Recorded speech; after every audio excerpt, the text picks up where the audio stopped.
Israel Iraq యుద్ధము అంటే ఇప్పుడు ప్రపంచం అలజడి సృష్టిస్తుందండి.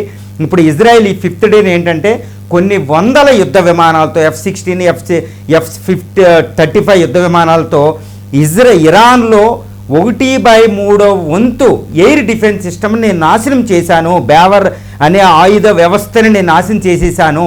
ఎప్పుడు పడితే అప్పుడు మా టెహరాను ఎటువంటి రెసిస్టెన్స్ లేకుండా మా యుద్ధ విమానాలు వెళ్ళిపోయి ఈ టెహరాన్ అంటే ఇరాన్ క్యాపిటల్ ఎప్పుడు పడితే అప్పుడు నేను అటాక్ చేసే దశకి నేను వచ్చానని పెద్ద విజయాన్ని ప్రకటించుకుంది ఇజ్రాయెల్ అండి. ఇరాన్ తక్కువ తిన్నాను అనుకుంటూ సుమారు 600 బాలిస్టిక్ క్రూయిజ్ మిసైల్ని ఇజ్రాయెల్ మీద ప్రయోగించింది. ఇక్కడ ఒక విచిత్రం ఏంటంటే ఇజ్రాయెల్లో ఆయిల్ ఎనర్జీ సోర్సెస్ని అటాక్ చేస్తుంది ఇరాన్. అంత తక్కువ తినలేదు. ఇరాన్ ఏదో బలహీన పడిపోయింది అనుకుంటున్నాం. తర్వాత ఇరాన్ ఒక్క మిసైల్ వెళ్ళి అమెరికా దౌత్య కార్యాలయాన్ని ఇజ్రాయెల్ రాజధాని టెల్ అవీవ్లో ఉన్న అమెరికా దౌత్య కార్యాలయం మీద పడింది అంటే అమెరికాను కూడా యుద్ధంలోకి లాగడానికి ట్రై చేస్తుందా అనేది ఇక్కడ అర్థమవుతుంది. అంటే ఇరాన్ ఎక్కడా తగ్గడం లేదు.